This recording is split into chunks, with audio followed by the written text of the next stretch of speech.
Ah, voilà, c'est un pulco à 30 ans, je crois, qu'il appelle. Non, il est plus pulco parce qu'il l'a fait avec une escorte à 25. Et D'accord. qu'il appelle, et vous allez voir, Stéphane va le démonter. Salut Stéphane. Henri, tu as été informé que cet appel était enregistré, qui sera diffusé sur ma chaîne YouTube dans la playlist Phone Coaching.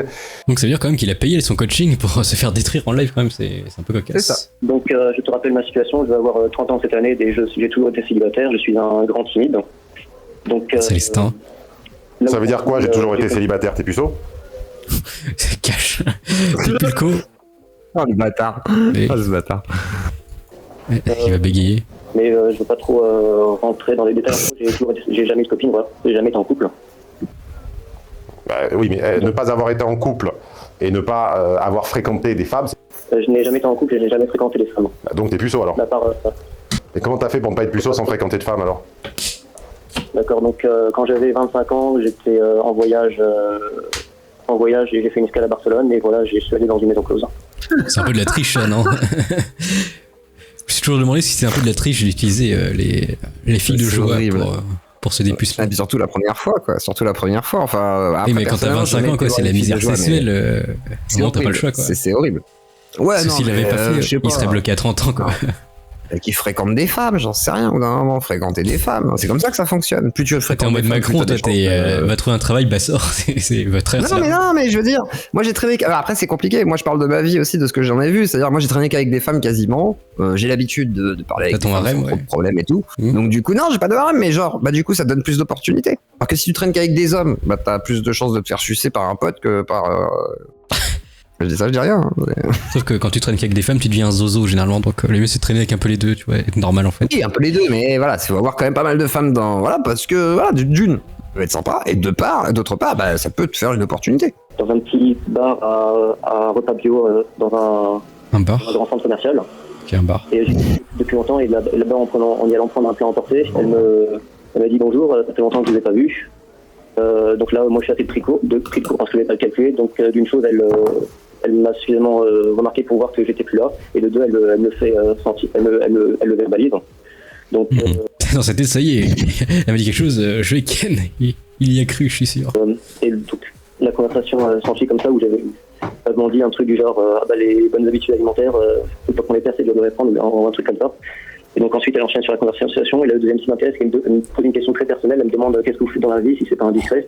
Donc voilà, je lui ai expliqué que que je suis en instant de création d'entreprise, que je vais faire un site internet sur l'apprentissage de l'anglais tout d'abord, et puis d'autres langues par la suite, mais Oula, est-ce que c'est pas un scam, ça? sans être plus précis. Et du coup elle enchaîne sur la conversation en disant qu'elle a eu une mère flamande, et que du coup voilà, elle a une certaine expérience dans les langues, voilà.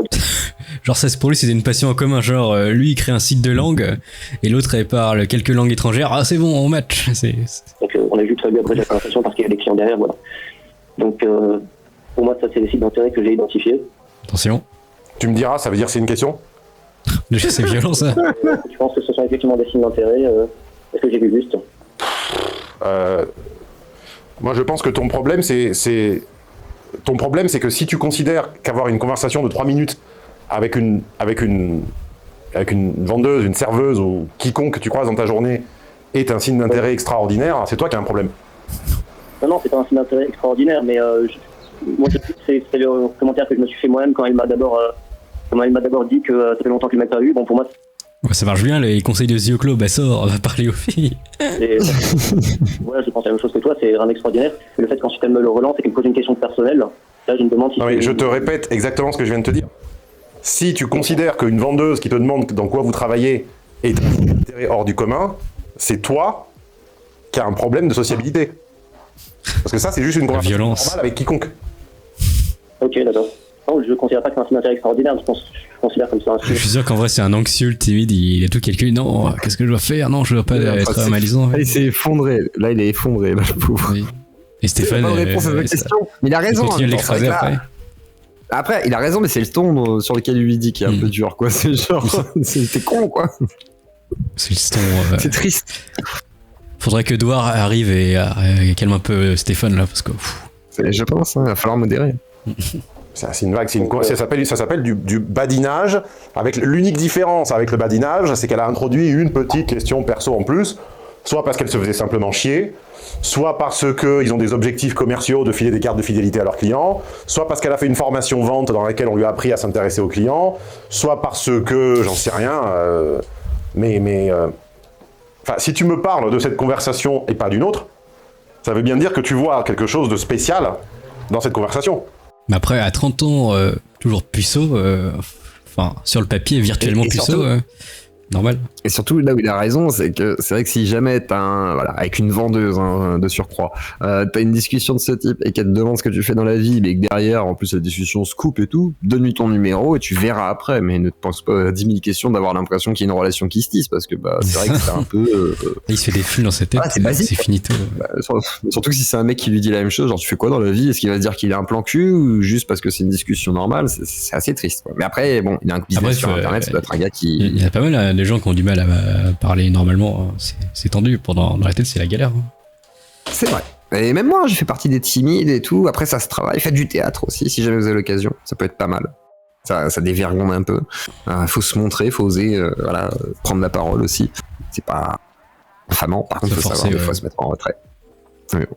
Parce que moi, j'ai jamais rien. Parce qu'après tu deviens comme Astérion et t'as plus aucune gêne nulle part, et c'est pas possible. Notre Astérion national. Avant, moi-même, j'avais pas calculé. Donc, oui, comme tu le dis, moi, je suis pas spécialement sociable. Oui, mais ça, c'est ton choix. C'est ça que j'essaie de te montrer. C'est qu'on est mauvais que dans ce à quoi on ne s'intéresse pas. Est-ce que c'est vrai ça, Zioclo? On est mauvais dans les trucs qu'on s'intéresse pas. Non, je pense que c'est faux, mais après, le truc, des c'est que même là, il contre-exemples, aide pas vraiment.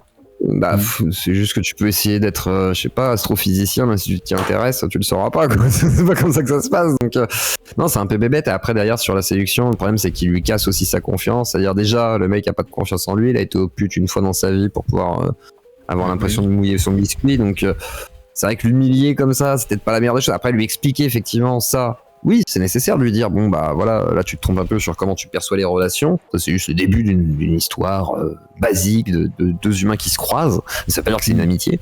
Et derrière, effectivement, peut-être essayer de l'orienter, mais là, il l'oriente pas. Effectivement, il le détruit et il lui donne aucune solution. Donc, si le mec a payé, il a payé pour son annihilation, quoi. Il va devenir... il va changer du jour au lendemain, faire go muscu, devenir sociable, ou soit l'inverse, il va se renfermer sur lui-même. Peut-être qu'il est mort. Toi qui fais le choix d'avoir une interaction sociale normale avec les gens que tu côtoies dans des contextes comme ça sans intérêt. Pourquoi ? Parce que tu le juges sans intérêt. J'aimerais bien m'y intéresser, mais je ne sais pas comment faire. Et dans ce genre de conversation, je me trouve assez pédant. Je ne sais pas comment. Non, mais ça c'est une erreur de jugement. C'est une erreur de jugement et c'est une réécriture masculine a posteriori. Donc on ne peut pas se moquer des réécritures féminines et ne pas quand elles réécrivent la réalité tout à coup pour soudain se blanchir et se dédouaner de toute responsabilité systématiquement. Évidemment, on fera pas de référence obscure à certains dramas qui sont passés ces derniers mois. Effectivement. On peut pas le faire et ensuite ne pas se moquer des... Il a toujours pas fait la vidéoscopie sur un sujet brûlant qui est arrivé il y a quelques mois d'ailleurs. Stéphane Edouard, qu'est-ce qu'il fait?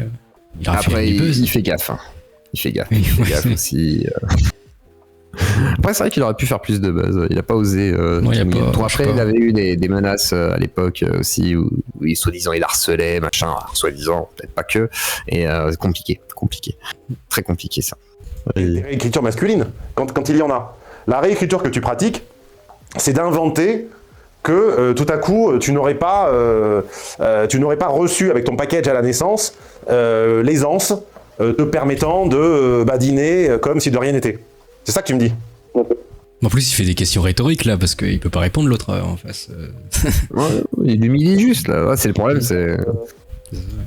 Disons que moi j'ai toujours été très introverti, assez solitaire, et puis j'ai passé 2 ans dans un collège de racaille qui a fait que spontanément je suis assez sur la défensive avec les gens. Toi, parce que tu dévis toujours un petit peu tu prends pas les choses de front, mon garçon. La chose de front, c'est que tu me dis, je n'ai pas réussi tu me dis, je n'ai pas réussi à laisser libre cours à mon intérêt pour les gens, car je n'ai pas la trousse à outils orale pour interagir avec eux. C'est ça ? Après, souvent, ouais, c'est vrai, les timides introvertis, ils cherchent toujours des excuses parce que justement, ils ont une sorte de phobie sociale. Du coup, ouais, ça. T'as toujours une bonne excuse pour pas y aller en fait. Ouais.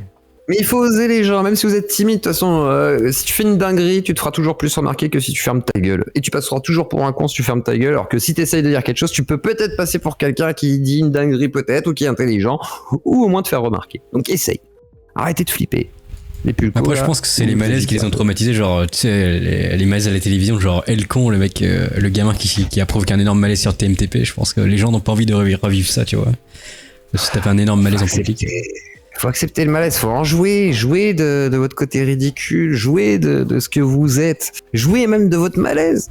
Regarde Astérion, pourquoi il sert? Parce qu'il joue maintenant de son malaise, tant pis, même si c'est un malaise ambulant, bah tant pis, voilà, il fait. Oui ou non, sans Il ken des jeunettes de 19 ans, hein, grâce à ça. une phrase C'est un derrière. peu jeune, je trouve, mais après il a le droit, donc voilà. Mais pour moi, c'est trop jeune. Bah, c'est légal, malheureusement. Oui, non, mais c'est légal, mais je veux dire trop jeune dans le sens où je me ferais chier, quoi. C'est plus ça. Mais bon, attends, on est en 2022, on est mort de faim, voilà. La faim justifie les moyens.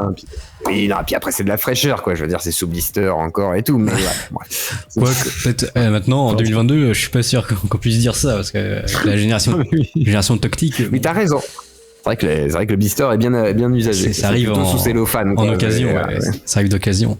Mais ne pleure pas, tu parles comme si j'étais en train de te taper dessus là. Non, je pas. Et là, comment tu peux répondre à ça? En fait, soit tu dis rien, soit tu obligé de le braquer C'est directement. horrible. Ouais, c'est ça. Tu Surtout peux pas quand t'en il dit ne sortir. pleure pas, le gars, tu sais, genre, il est pas bien, il lui dit ne pleure pas, qu'est-ce que tu veux faire, tu sais, genre, si t'as pas de couilles, du coup, t'es là, forcément, genre, non, je pleure pas, tu sais, genre, bah non, faut pas dire ça, tu dis, mais d'où tu dis ça, t'es complètement con, Stéphane, tu sais, genre, rebelle-toi, mais non, il se rebelle pas, il se soumet, et là, en fait, il veut juste qu'il se soumette, la queue entre les jambes, et file-moi 500 balles après. Mon dieu, processer, oh là là là. T'es pas en train de processer, t'es pas un ordinateur. T'es en train de penser.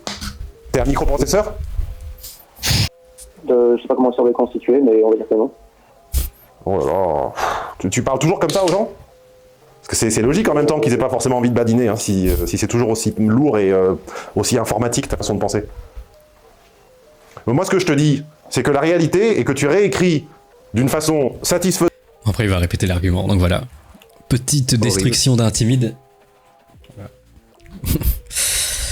C'est Que dire c'est là où tu te dis, bon, après ça marche bien parce que ça veut dire que ceux qui payent savent qu'il y a ça en fait, enfin comment dire, savent qu'il est aussi agressif, aussi virulent, Oui. donc ça veut dire que t'acceptes ça. Donc à partir du moment où t'acceptes ça, ça veut dire qu'en vrai, ceux qui y vont, bah, c'est quand même des soumis, hein, un Oui. peu BDSM, Des ou chatons, sous des chatons, influence, c'est ça. ouais, c'est ça, voilà, c'est des petits chatons, voilà, ouh, les petits chatons, ta gueule, mais genre, voilà, c'est particulier. Donc C'est ça. vous savez pourquoi vous payez et c'est que vous aimez ça, donc grand bien vous fasse, hein, si vous avez de la moula.